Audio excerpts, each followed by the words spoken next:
Salut les turfeuses, salut les turfeurs, bienvenue pour un nouveau pronostic de Benoît Requin. Merci pour vos likes, pour vos commentaires. N'hésitez pas à vous abonner pour recevoir tous mes pronostics tous les jours. Et pour accéder à tous mes tickets pour la course du Quintet, vous avez deux moyens, par mon site internet benoîtrequin.fr ou par le bouton rejoindre. Ok, place au pronostic du Quintet du dimanche 7 février. Direction Paris-Vincennes pour le prix Ovid Moulinet. 3 attelés, 2700 mètres, 13 partants, réunion 1, course 4, indice de confiance 3 sur 5. On est plutôt confiant pour ce Quintet. On va tenter de rajouter un nouveau Quintet dans l'ordre à notre actif. On va voir ça ensemble. Cette vidéo, je la tourne avant l'arrivée du Quintet de ce samedi. Je reviendrai dessus demain. Pour les membres de mon site internet benoîtrequin.fr et les membres du niveau Yo-Yo Total VIP, ce mois de février commence sur les chapeaux de roue avec déjà 5 302 € de gains pour ce début février et 70 551 € de gains depuis le mois d'octobre. On vise les 100 000 €. Vous avez deux moyens pour récupérer mes tickets pour la course du Quintet, par mon site internet benoîtrequin.fr ou par le niveau Yo-Yo Total VIP en passant par le bouton rejoindre. Ok, c'est parti, on commence le pronostic et on commence avec le numéro 1, Gamay de Liton. C'est le moins riche de la course. À ce niveau, plusieurs chevaux lui barrent la route. Il faudrait la défaillance de plusieurs chevaux en vue pour qu'il puisse espérer accrocher une place. Il intéressera les amateurs de champ réduit. On écoute Hugues Lévesque. Gamay de Liton est en forme. Il n'a pas le choix des engagements. Je l'ai donc laissé au départ de ce prix Ovid Moulinet, plus relevé que je pensais. Sincèrement, je signe tout de suite pour la 5e place. La montée ne l'aide pas et il prend mal le dernier tournant. Il est meilleur à droite. Le numéro 2, Ritano. Il a la pêche. Il a remporté ses 2 dernières courses. Alors cette fois-ci, il passe un test à ce niveau, mais mieux vaut ne pas le sous-estimer. On écoute Thierry Duval d'Estaing. Ritano n'a cessé de progresser ces derniers mois. Faute de conditions de course plus fermées, je l'ai engagé ici. Je ne pensais pas que cette épreuve serait si relevée. Tous les meilleurs sont là. Il est évident que la tâche de mon pensionnaire ne sera pas facile. S'il se classe 5e, alors il aura atteint son objectif. Le numéro 3, Goût Baroque. Il est régulier, il fait quasiment l'arrivée de toutes ses courses. Il y a de sérieux adversaires sur sa route et n'aura donc pas le droit à l'erreur pour se mêler à l'emballage final. On écoute Thierry Raffegeau. Goût Baroque a encore très bien tenu sa partie dernièrement. Lors de son avant-dernière sortie, il n'était certes que 6e, mais il était tout près des premiers. Dimanche, il monte de catégorie. À l'issue d'un bon déroulement de course, il peut prendre une place. Guderipré et Gallius semblent difficiles à battre.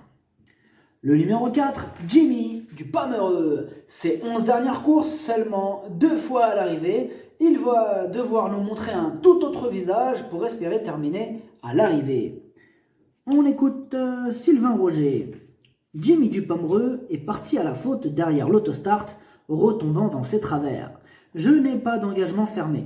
Ainsi, je le présente face aux meilleurs. Il est barré par plusieurs concurrents à ce niveau. Il faut déjà qu'il me rassure un peu au moment du départ. Ensuite, la 5e place serait déjà très bien. Le numéro 5, Gallius, c'est un crack. Il enchaîne les victoires. Il n'a déçu qu'une seule fois en 11 courses. Il s'annonce redoutable. On écoute Madame Séverine Raymond. Gallius est resté en bonne forme. Il retrouve les meilleurs de la génération, Guderipré et Gelaticut notamment. Il est prêt à faire sa course. Je le défère des 4 pieds. C'est une belle opportunité. Il a de bons pieds de toute manière. Ensuite, il lui reste potentiellement une course durant ce meeting. Le numéro 6, Girolamo. Il reste sur 2 échecs consécutifs et on a surtout besoin qu'il nous rassure. On écoute Sylvain Roger. Girolamo s'est retrouvé loin au moment du sprint dimanche passé. Combler du terrain était mission impossible. Il n'a pas été marqué par ses efforts. Je n'ai pas de course fermée, c'est pourquoi je le présente à 1 semaine. Il faut le courir à l'économie. À ce niveau, il ne détient qu'une chance secondaire. Le numéro 7, Gamble River.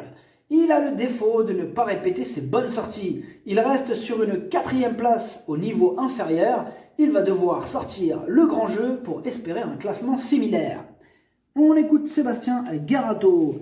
Gamble River reste sur une bonne sortie. Il est venu de l'arrière-garde bien terminé. Dimanche, le lot est mieux composé et sa tâche se complique, mais il peut suivre tous les trains. Il faut lui masquer l'effort. Cela dit, face à une telle opposition, nos ambitions se limiteront à la 5e ou 4e place. Le numéro 8, Go On Boy. La régularité ne fait pas partie de ses principales qualités. Il a pourtant fait ses preuves à ce niveau, mais comme d'habitude avec lui, ce sera tout ou rien. On écoute Romain Derieux. Go On Boy est revenu à son bon niveau. Ces derniers temps, il a souvent été malchanceux.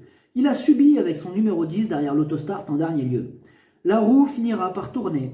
Il peut attendre comme aller de l'avant. Le fait qu'il garde ses fers n'est pas un problème. Je lui maintiens toute mon estime. Le numéro 9, Gallant Way.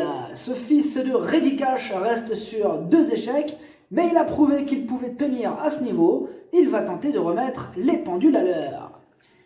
On écoute Philippe Allaire. Gallant Way revient sur un parcours de tenue, ce qui n'est pas un souci. Avec la présence de Guderipré, on perd logiquement la prétention d'un rang plus près à l'arrivée. La semaine dernière, avec le 9, c'était compliqué. Il a du poids aux antérieurs, mais c'est comme cela.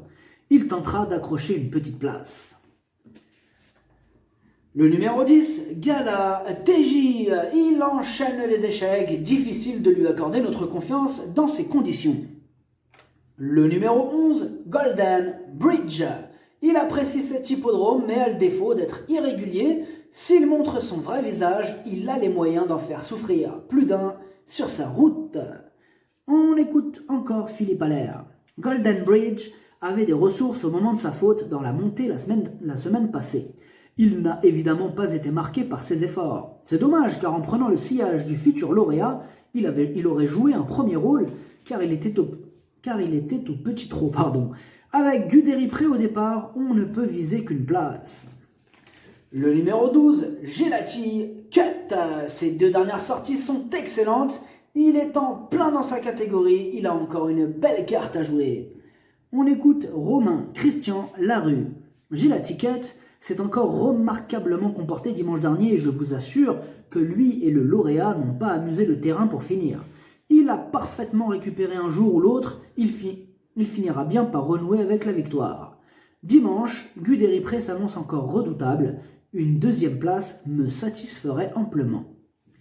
Le numéro 13, Guderipré, il vient d'arriver 3e du Grand Prix d'Amérique. Bon, s'il a bien récupéré de ses efforts de dimanche dernier, il sera dur à battre. On écoute Franck Nivard. Guderipré s'est remarquablement comporté dans le Grand Prix d'Amérique. Dans la foulée, il découvre un engagement favorable et redescend de catégorie. J'espère surtout qu'il aura bien récupéré. C'est un cheval imposant, il a eu une course assez éprouvante.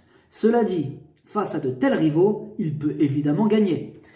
Le pronostic, ça donne 13, 12, 5, 11, 8, 2, 3, 9. Cheval de complément le 7. Si jamais un autre nom partant, et ça peut arriver, le 4.